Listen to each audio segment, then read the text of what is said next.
The Comancheros roared into the streets of Mitchell, Canberra, over the weekend for their highly anticipated National Run 2024. This major event saw Comanchero members flying in from all corners of Australia, with representatives from various states coming together for the ride. As expected, law enforcement was out in full force too, with a heavy police presence stationed around Grimwade and Buckland Street, particularly around Wanderlust Vice Bar and Mitchell Mistresses. Officers closely monitored the scene, waiting for the notorious group to gather. Part of Grimwade Street was closed off, with police setting up traffic cones to control and slow down the group's movement. The bikies were met with a meticulously planned police operation on Heffernan Street, where officers had set up an inspection point. There, over 160 Harley-Davidson motorcycles, gleaming in the sunlight, were stopped as officers photographed the riders, motorbikes, and checked the paperwork, documenting every detail of the members. This weekend's Comancheros organized ride was intended as a show of force, anger, defiance and aggression, following destructive years of arrests and knockbacks. This was also about showing unity and brotherhood.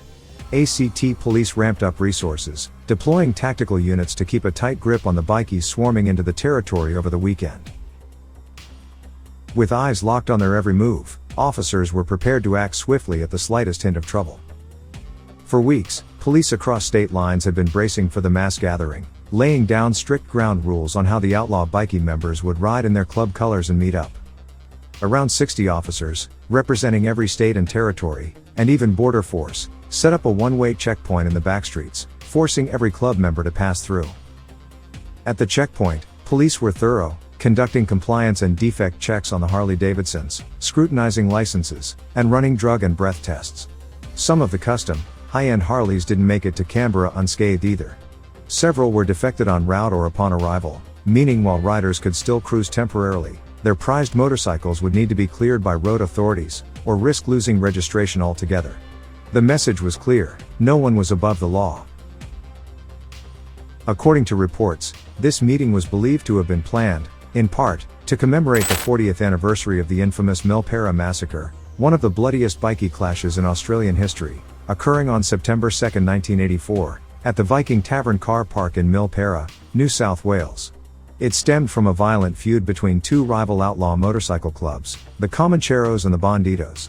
The conflict began when the Comancheros split into two factions, with one group breaking away to form the Bandidos MC. Tensions between the two clubs escalated over leadership disputes and territory. The rivalry boiled over at a swap meet at the Viking Tavern, where both groups arrived heavily armed, anticipating confrontation. The result was a deadly shootout, with both sides producing firearms and turning the car park into a battlefield. The violence left 7 people dead, including 6 bikies and a 14-year-old girl who was caught in the crossfire. In addition, 28 others were wounded. The sheer brutality and public nature of the event shocked the country and marked a turning point in Australia's battle against outlaw motorcycle clubs. The massacre led to a major police crackdown on bikie clubs in New South Wales, sparking tougher anti-gang legislation, increased surveillance, and numerous arrests. The event is now infamous for its violent portrayal of club life and remains a significant moment in Australia's criminal history. The Comos were seen in a striking mix of styles.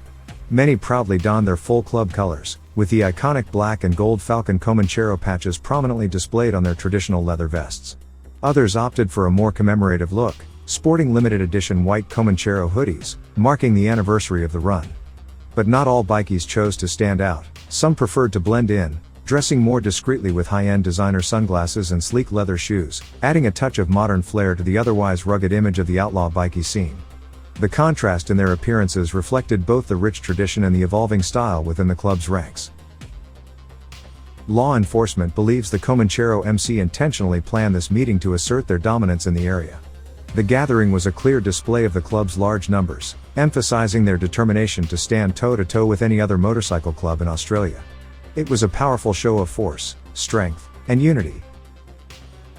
The club holds most of its gatherings in Victoria and Canberra, because interstate anti-association laws makes it almost impossible for members to meet in large numbers in most of the other Australian states. Despite a wave of arrests, including many high-ranking members, law enforcement sources confirmed that the Comancheros remain the most powerful and feared outlaw bikie club in the country. The decision to hold their national meeting in the ACT likely stems from the fact that it's the only state or territory yet to adopt the tough anti-consorting laws that have crippled other outlaw motorcycle clubs' ability to gather or wear club colors freely. Currently, 5 big bikie clubs have thought to have their chapters in the ACT. These are the Rebels, Finks, Hells Angels, Nomads, and Comancheros.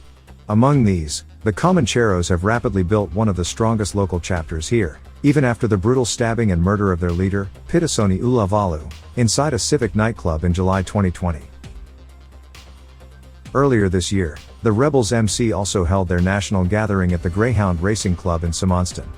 For those interested in a closer look at this event, Sparta has covered it in detail with a video that can be found in the Rebels MC playlist.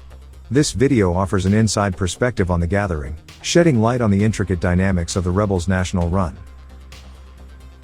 This Comanchero mass meeting has again raised the issue of consorting laws, which have been enacted in other states but not in Canberra. According to authorities, consorting laws have effectively suppressed such large gatherings of outlaw motorcycle club members elsewhere, leaving the ACT as a so-called safe haven. Authorities believe that the number of bikie clubs in Canberra has exploded in the past years, with bosses from various bikie clubs holding meetings here, because the national capital is seen as weak on crime. The national capital does not have any anti-consorting or anti-insignia laws like other states. It will be interesting to see how long Canberra can maintain its status as a safe haven for bikie gatherings. With the relaxed laws and the absence of anti-consorting legislation, the ACT remains a unique hub for outlaw motorcycle clubs, attracting bikies from across the country. Yet, as pressure mounts from other states and the rising presence of multiple clubs within the region, authorities may eventually be forced to adopt tougher measures. The Comanchero National Run 2024 serves as a reminder of the enduring power and defiance of these groups, even in the face of law enforcement efforts.